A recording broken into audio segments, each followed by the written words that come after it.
नमस्कार। देश प्रदेश की खबरों में आपका स्वागत है और मैं आपके साथ प्रिया बिस्ट। बुलेटिन की शुरुआत करते हैं। झारखंड मुक्ति मोर्चा ने बड़ा बयान देते हुए कहा कि आदिवासी और कुर्मी समाज के आंदोलन को बीजेपी प्रेरित कर रही है। जेएमएम का आरोप है कि बीजेपी समाज को बांटकर राजनीतिक लाभ उठाने की कोशिश में लगी हुई है।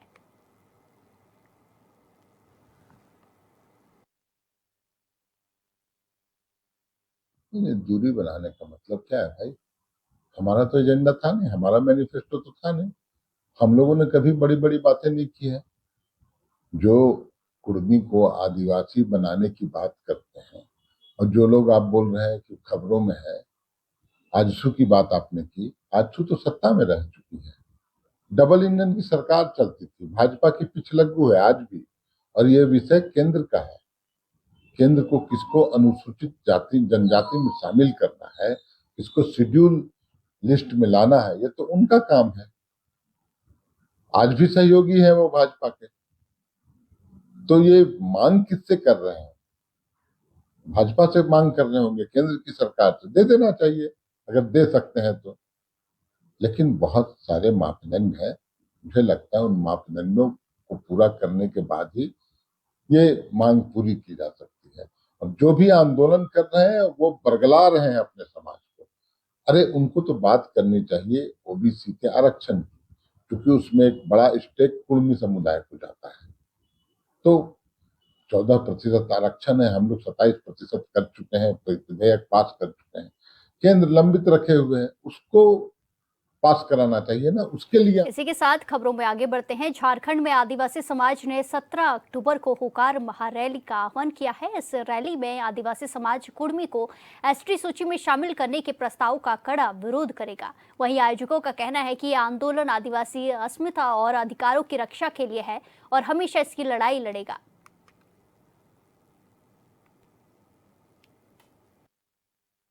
हम लोगों को जो अलग अलग धाराओं में आरक्षण प्राप्त है और आज जो कुर्मी जनजाति के लोग हैं, आज हम लोग उनके विरोधी नहीं है, लेकिन अगर वो चाहते हैं कि आदिवासी के घर में घुस के उसको निकाल देंगे तो ये गलत, उनकी भूल है। ये हम लोग होने नहीं देंगे। आज चूंकि तैयारी बैठक थी और तैयारी बैठक के माध्यम से हम लोग पूरे राज्य के लोगों को कहना चाहेंगे कि आज इसकी तैयारी जोरों पर है। सबों ने एक संकल्प लिया है कि घर में हम कुंडी लगा के हम रांची पहुंचेंगे। ये झारखंड की राजधानी रांची है। 17 अक्टूबर का जो कार्यक्रम है आदिवासी समुदाय के द्वारा, आदिवासी समाज के द्वारा आहुत है। ये आप जान लीजिए, ये लक्ष्मण मुंडा का, गीताश्री उरांव का, प्रेम शाही का, देवकुमार धाम का, यह तमाम जो लीडर लोग का चेहरा चमकाने का कार्यक्रम नहीं है। 17 अक्टूबर का कार्यक्रम को आप लोगों ने खुद देखा होगा।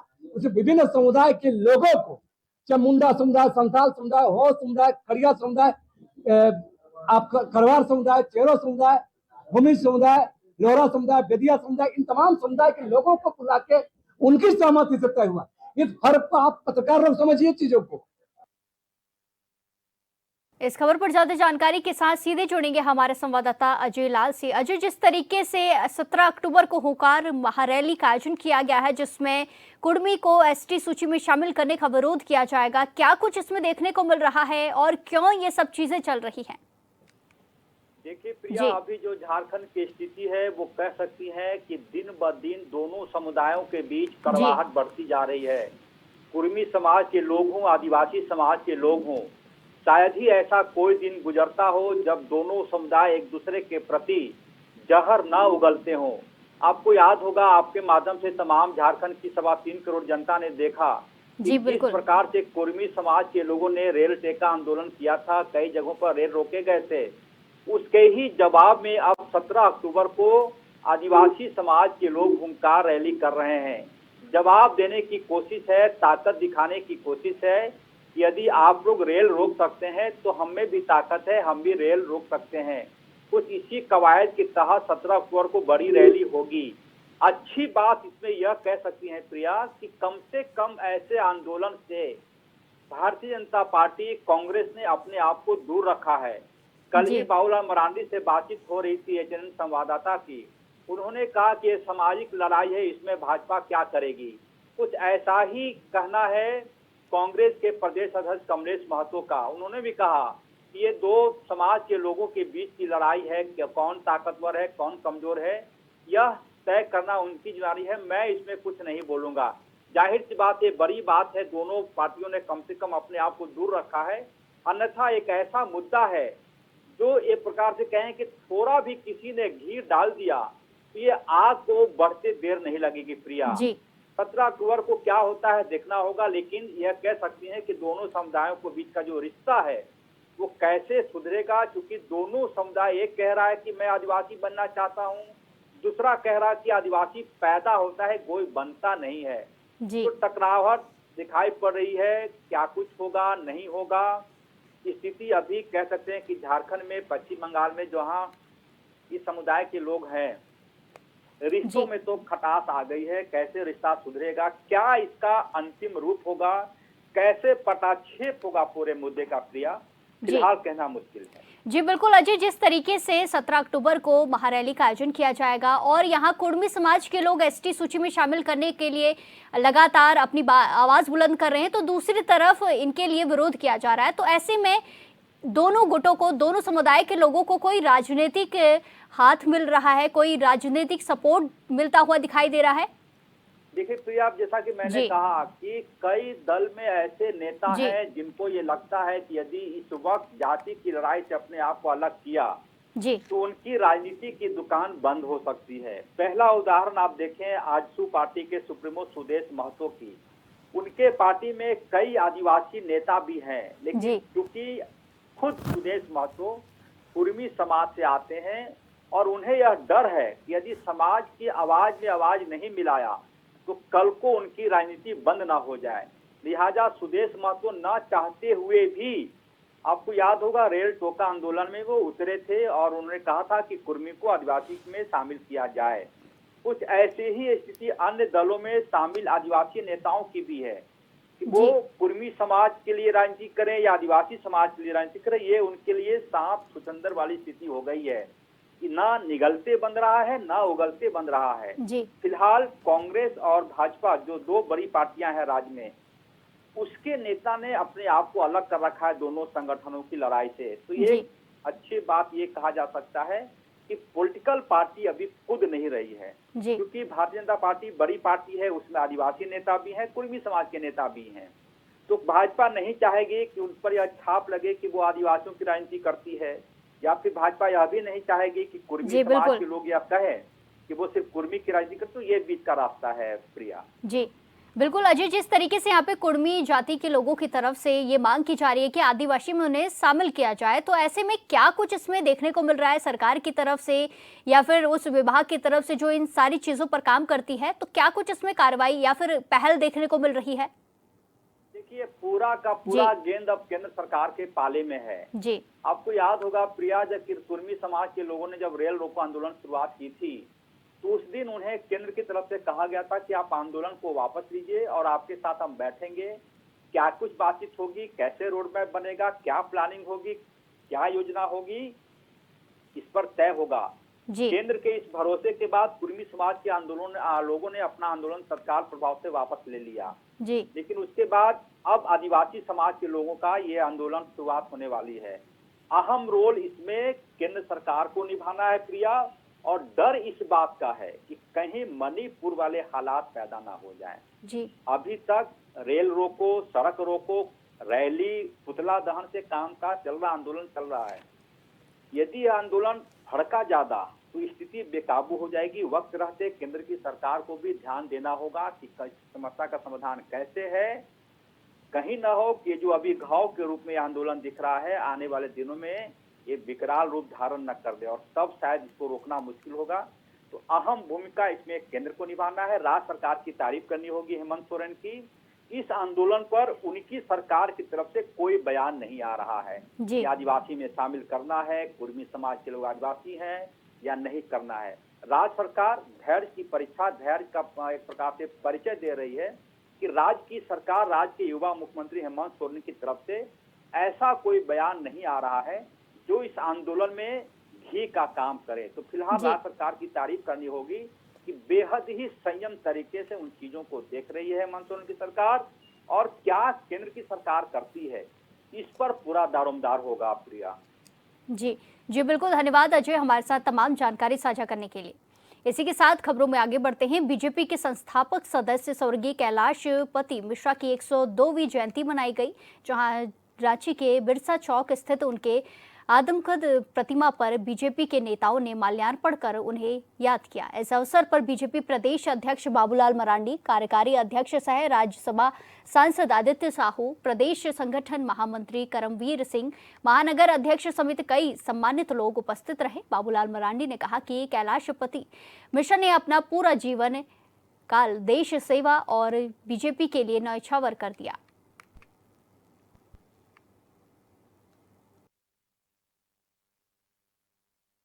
देखिए, आज कैलाशपति मिश्र जी का ये पुण्यतिथि है और कैलाशपति मिश्र उन नेताओं में से है जो जनसंघ की स्थापना काल से और बिहार में जो संगठन को खड़ा करने वाला, और जब मैं बिहार की बात करता हूँ तो उस समय झारखंड भी उसमें शामिल था। और झारखंड में मैं समझता हूँ कि उस समय बस से, मोटरसाइकिल से, जीप से कोई भी ऐसा क्षेत्र नहीं है जिसे उन्होंने छोड़ा, सभी जगहों पर। और कार्यकर्ता को माने पुत्रवत प्रेम देते थे, प्यार देते थे। हमारे साथ व्यक्तिगत रूप से कभी कभी किसी बात को लेकर के काफ़ी बहस भी हो जाता था। और कभी बाद में हम सोचते थे शायद वो क्रोधित हुए होंगे या दुखी हुए होंगे, लेकिन फिर बाद में वैसे ही मिलते थे जैसे लगता था कि अपना एक अभिभावक, और फिर वही पुत्रवत ही व्यवहार करते थे। इसी के साथ खबरों में आगे बढ़ते हैं। बीजेपी के वरिष्ठ नेता और पूर्व गृह मंत्री ननकीराम कंवर को नजरबंद किया गया है। वो अपनी ही सरकार के खिलाफ सीएम हाउस के सामने धरना प्रदर्शन करने जा रहे थे, लेकिन पुलिस अधिकारियों ने उन्हें एम्स के पास रोक लिया। पूर्व मंत्री ने कोरबा कलेक्ट्रेट अजित बसंत के खिलाफ पहले 14 गंभीर बिंदुओं पर शिकायत दर्ज कराई थी। उन्होंने चेतावनी दी कि अगर 4 अक्टूबर तक कार्रवाई नहीं हुई तो वो राजधानी में धरने पर बैठेंगे। इसी के तहत वो धरना देने के लिए निकले थे। वहीं ननकीराम कंवर को ने कहा कि अगर प्रशासन यही रवैया रखता है तो अगली बार बीजेपी की सरकार नहीं बनेगी। उत्तर प्रदेश में सरकार के जिम्मेदार भले ही बेहतर स्वास्थ्य सुविधाओं का दावा कर रहे हों, लेकिन बस्ती जनपद का प्राथमिक स्वास्थ्य केंद्र कुदरा सरकार के दावों की पोल खोलता हुआ नजर आ रहा है। जनपद के पीएचसी में पिछले 6 महीने से स्थायी डॉक्टर की तैनाती न होने से लगभग 45 गांवों की सेहत फार्मासिस्ट के भरोसे चल रही है।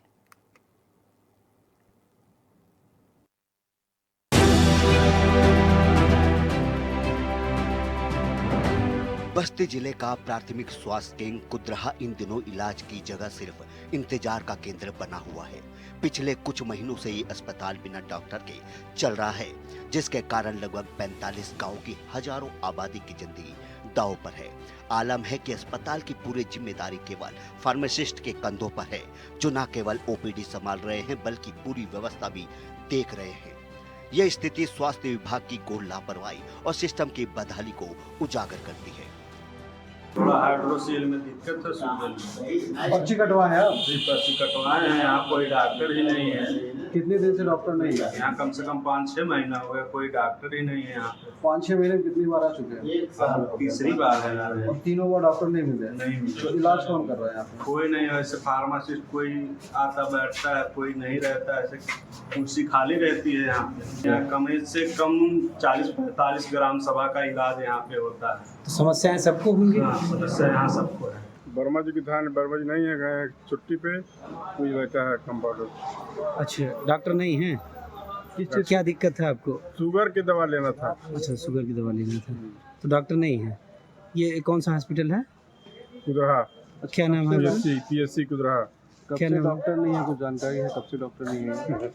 हम भाव आ जाओ थे झूठ फूट कहे बोल दी। जी। डॉक्टर ढेर दिन से आए हैं, बर्मा जी का दिक्कत है। क्या नाम है आपका? मेरा नाम अंकुर कुमार त्रिपाठी है। अच्छा, क्या कोई दिक्कत है आपको आए दिखाने? दिखाने आए थे, पैर में थोड़ा दर्द है और यहाँ पे कोई डॉक्टर नहीं है सर। अच्छा, तो कब आए हैं आप? अभी हम जो चाह रहे हैं वहाँ पे पर्ची कटवाने, तो सुन रहे कोई डॉक्टर नहीं, किसको दिखाएंगे वहाँ? बस इस समय सर्दी वाला जो है जुकाम बुखार चल रहा है, उसके लिए हम लोग आए थे पर्चा करवा कर इलाज कराने के लिए जो है। तो यहाँ कोई डॉक्टर मौके पे मौजूद नहीं है। फार्मासिस्ट के भरोसे यहाँ जो अस्पताल चल रहा है। लगभग जो है 5-6 महीना हो गया जो है, कोई भी जिम्मेदार व्यक्ति जो है यहाँ बैठने का नाम ही नहीं ले रहा है। या तो जिले के जो भी अधिकारी हैं पता नहीं क्यों कुदरा पे ध्यान नहीं दे रहे हैं। अब आप देख लीजिए इतने लोग यहाँ मौजूद हैं। अभी एक बच्चा हमारे ही ग्राम पंचायत से आया हुआ है और काफ़ी बुखार था, वो गया था बनहारा वहाँ दिखाने जो है, वहाँ भी उसका इलाज नहीं हुआ और मौके पर फिर भाग करके यहाँ आया। यहाँ भी डॉक्टर उसको नहीं मिले। आखिर में जाएगा बच्चा कहाँ? इस ऐसी स्थिति में तो बच्चा मर भी सकता है, उसकी जिम्मेदारी कौन लेगा? जिले के अधिकारी ही बहुत ही जो है इसमें लापरवाही कर रहे हैं जो है। क्या दिक्कत है? बुखार नहीं छोड़ा, गिल्टी खाने जा रही है, इतना दर्द कर रहा है। तो क्या कह रहे हैं वो? नहीं कटे पर्चे चला गए उनके। क्या कह रहे हैं वो? कुछ नहीं। पर्चा ही नहीं काट रहे हैं? नहीं। अच्छा, बच्चे का आपको तबीयत खराब है? कहाँ से आई हैं? एक मरीज वीरेंद्र राजभर ने बताया कि 6 महीने से कोई डॉक्टर नहीं, गरीब आदमी फार्मासिस्ट को दिखाने को मजबूर है। अस्पताल में वार्ड बॉय तक नहीं। बदहाली का आलम है कि अस्पताल खुद बीमार नजर आता है। सबसे बड़ा खतरा यह है कि डॉक्टर की गैर मौजूदगी में मरीज मजबूरन झोला छाप डॉक्टर के पास जाने को विवश है। ये झोला छाप न सिर्फ मरीजों को लूटते हैं बल्कि कई बार गलत इलाज से उनकी जान भी गंवा देते हैं। यह अवगत कराया गया है कि पीएचसी कोतराहा में रेगुलर चिकित्सक की तैनाती नहीं है, जबकि वहां पर मरीजों की फुटफॉल काफ़ी ज़्यादा है। इस विषय में मुख्य चिकित्सा अधिकारी को कहा गया है कि वे क्षेत्र में कहां पर कितने मरीज आ रहे हैं इसको देखते हुए अपने चिकित्सकों की व्यवस्था करा दें। यदि स्थायी रूप से नहीं तो अस्थायी रूप से प्रयास करें। जनपद में जो चिकित्सकों की कमी है उसके लिए शासन को लिखा भी गया है ताकि कमी पूर्ण हो सके। तब तक अस्थायी रूप से समाधान करने के लिए मुख्य चिकित्सा अधिकारी को कहा गया है। बस्ती के जिलाधिकारी रवीश गुप्ता भी इस बात को जानते हैं कि अस्पताल में डॉक्टर नहीं, लेकिन डीएम का कहना है कि इसे लेकर सीएमओ को निर्देशित किया गया कि जब तक स्थायी रूप से डॉक्टर की तैनाती नहीं हो जाती तब तक अस्थायी रूप से चिकित्सक की तैनाती की जाए ताकि मरीजों की दिक्कत ना हो। शासन को भी पत्र लिखा गया है। हैरानी की बात है कि अस्पताल में 6 महीने से डॉक्टर नहीं और जिलाधिकारी से लेकर स्वास्थ्य विभाग के अधिकारी तक इसे गंभीरता से नहीं ले रहे। राज्य के स्वास्थ्य मंत्री मीडिया के सवालों पे बड़ी बड़ी बातें तो करते हैं, लेकिन सच्चाई क्या है ये आपके सामने है। HNN 24x7 के लिए बस्ती से राकेश गिरी की रिपोर्ट। सीएम धामी लैंसडाउन दौरे पर रहे हैं, जहां शहीद सम्मान समारोह में उन्होंने प्रतिभाग किया। गढ़वाल रेजिमेंट सेंटर में कार्यक्रम का आयोजन किया गया है। महेंद्र भट्ट को कि अपने उद्बोधन द्वारा हमारा मार्गदर्शन करने की कृपा करें। आदरणीय अपने उद्बोधन द्वारा हमारा मार्गदर्शन करने की कृपा करें। ये तस्वीरें आपको पौड़ी से दिखाई जा रही है, जहां गढ़वाल रेजिमेंट सेंटर में कार्यक्रम का आयोजन किया गया है, जिसमें कई सारे नेताओं ने, मुख्यमंत्री पुष्कर सिंह धामी ने शिरकत की है। सीएम पुष्कर सिंह धामी लैंसडाउन दौरे पर रहे हैं, जहां शहीद सम्मान समारोह में उन्होंने प्रतिभाग किया। ये तस्वीरें सीधे आपको वहीं से दिखा रहे हैं, जहां गढ़वाल रेजिमेंट सेंटर में ये कार्यक्रम का आयोजन किया गया है, जहां कई सारे मंत्री, कई सारे नेता मौजूद हैं। इसी के साथ साथ मुख्यमंत्री पुष्कर सिंह धामी भी मौजूद हैं। सीएम धामी का लैंसडाउन दौरा है, जहां शहीद सम्मान समारोह में उन्होंने प्रतिभाग किया है। इसी के साथ गढ़वाल रेजिमेंट सेंटर में ये कार्यक्रम का आयोजन किया गया है, जहां मुख्यमंत्री पुष्कर सिंह धामी ने